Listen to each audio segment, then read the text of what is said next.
tout ce que je suis dans une infinie douceur.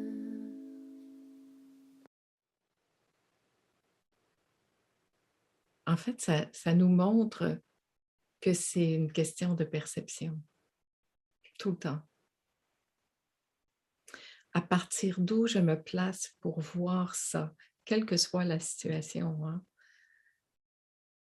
On en a une plus universelle en ce moment, mais quelle que soit la sensation, quel que soit l'événement qui se passe, quelle que soit la situation, on voit qu'il y a différentes façons de voir ça, de réagir, d'être en lien avec ça ou contre ou pour.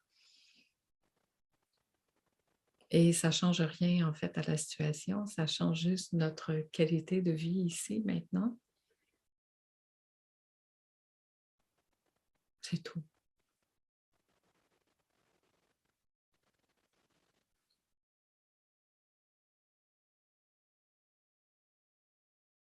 Et lorsque j'ai cette capacité, comme, un peu comme on vient de faire au tout début, là, d'être simplement disponible à ça qui est là, ici, maintenant, sans chercher à contrôler quoi que ce soit ou à vouloir que ce soit autrement que ce que c'est, ben, je peux juste me poser ici dans ce qui est là. Et là, je peux voir qu'en fait, ce qui se raconte, ce qui joue, ce qui se ressent ici m'appartient à moi, puisque mon voisin ou chacun de nous va avoir une réaction complètement différente. Et je trouvais ça intéressant. La semaine dernière, dans cette vidéo, je réalisais qu'en fait, euh, que l'on soit pour ou contre, on va toujours trouver les preuves de ce que l'on croit être vrai. C'est puissant, ça. Mais quand on est dans cette conviction intérieure, la preuve de ce que l'on croit va toujours arriver. Et on va être convaincu que nous, on a raison, donc que les autres ont tort. Quand en fait, la personne à côté de moi, elle a ces mêmes raisons dans un autre point de vue et qu'elle est aussi convaincue que j'ai tort ou peu importe dans quel camp on se trouve. Et ça, c'est vraiment une voie de la séparation, de la division. Ça nous garde séparés, en fait. Et ce qu'on recherche, nous, c'est l'unité, je pense. En tout cas, moi, c'est là où j'ai envie de mettre mon attention sur vraiment être disponible à ça qui est là. Être disponible et dans la réalité, la seule qui soit, l'instant. Ça change un peu de être réaliste, c'est pas la situation qui se passe. Être réaliste, la réalité, c'est ce qui ne bougera jamais. Tout ce qui se passe là, ça ne fait que passer. C'est pas la réalité. C'est comme si je voulais attraper, saisir l'illusion et en faire une réalité. Mais ça va finir par passer parce que tout passe. Moi, ce qui m'intéresse, c'est ce qui ne passe pas, ce qui est immuable, qui ne changera jamais.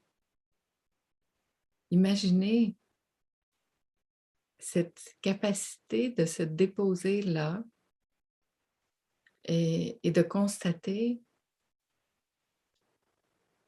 cette connexion à ça, cette disponibilité à ce grand mouvement de vie qui nous traverse.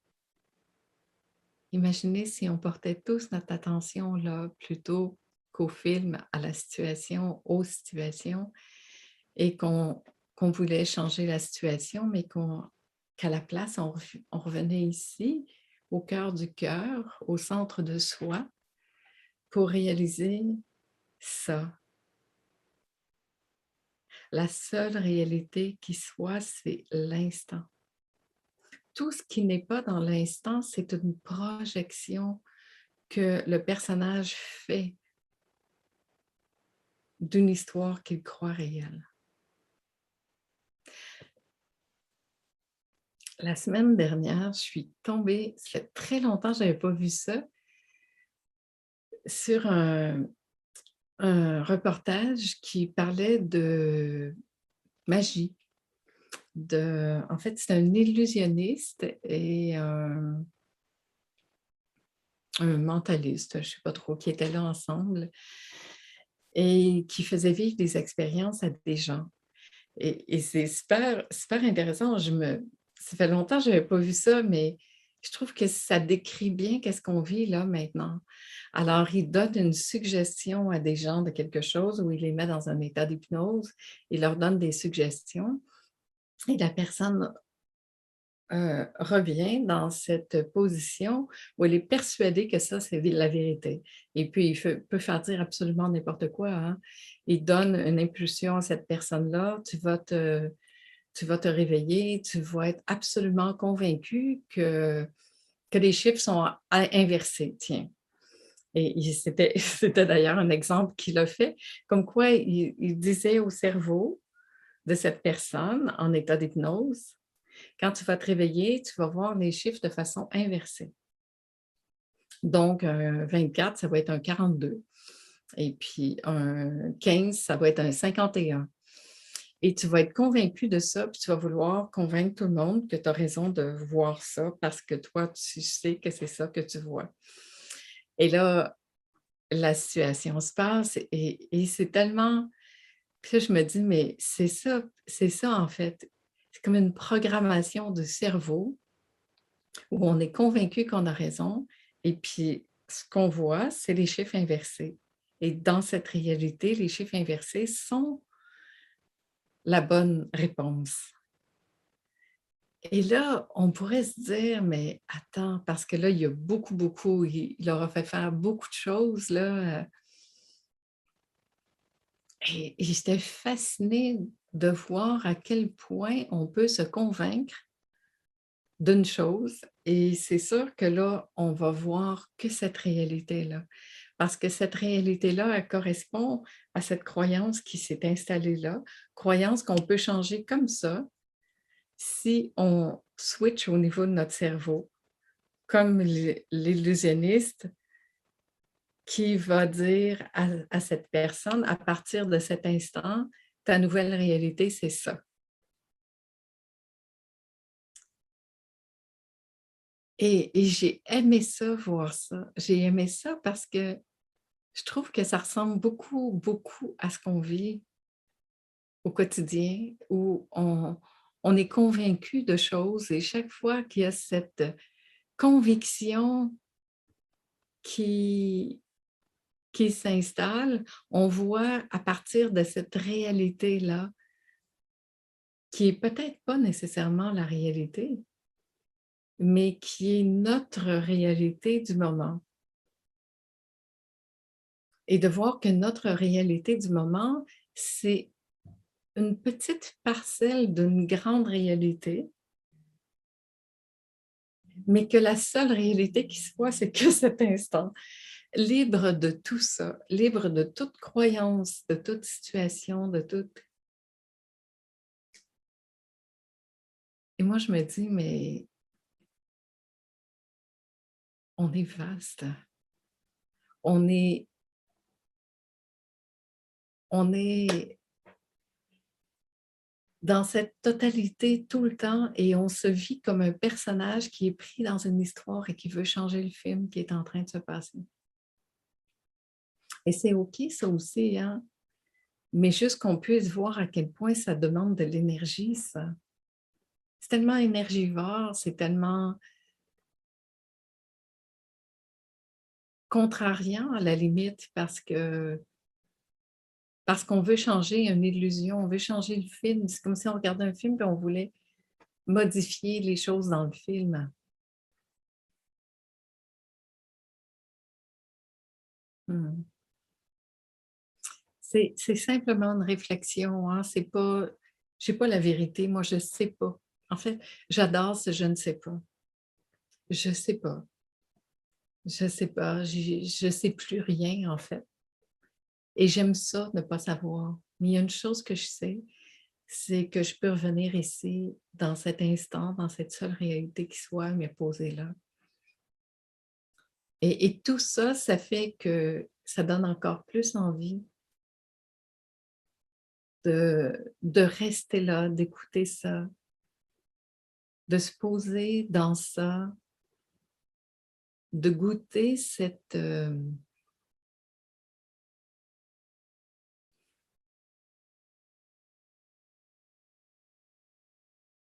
confiance, je dirais, cette, cette paix, cette confiance qui est là, que même si moi je ne sais pas qu'est-ce qui est en train de se passer, ça, ça sait, ça sait. Et de m'occuper de ce qui se passe ici, de rester le plus disponible possible à cette réalité, la seule qui soit d'ailleurs. Et ça demande vraiment de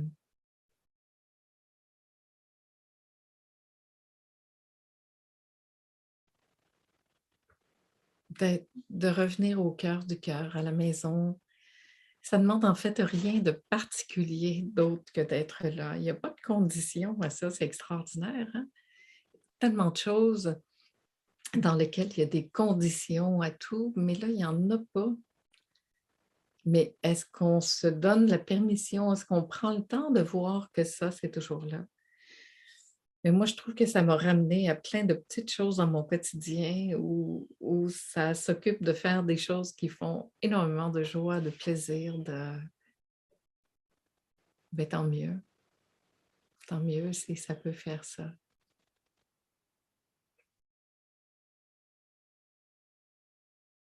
Et qu'on puisse chacun revenir ici dans ça.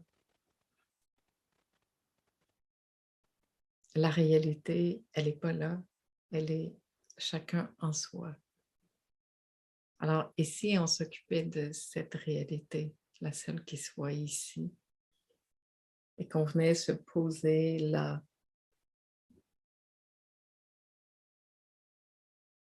dans cet instant, là où ça ne veut plus rien.